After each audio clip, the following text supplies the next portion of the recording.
అయితే గురుగారు ఇంట్లోనే పిండ ప్రదానాలు చేస్తే సరిపోతుంది కదా, ఇన్ని వందల కిలోమీటర్లు పోయి గోకర్ణంలోనే ఎందుకు చేయాలి?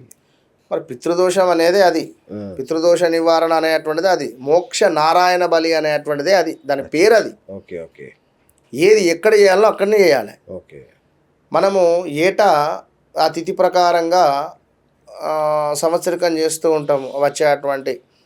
అప్పుడు వారి వారి క్యాస్ట్ తగ్గట్టుగా పిండ ప్రదానాలు చేస్తారు, దానాలు ఇస్తారు. విన్నరా?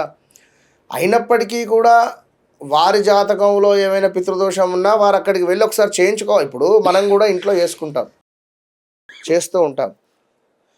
కాశీకి కానీ గయాకు కానీ వెళ్ళినప్పుడు అక్కడ విశేషంగా చేస్తాం.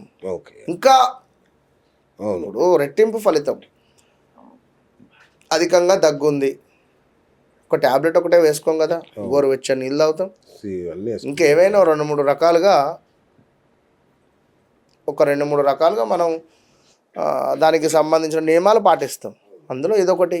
ఎవరి శక్తి వారిది అక్కడ. Correct correct. అయితే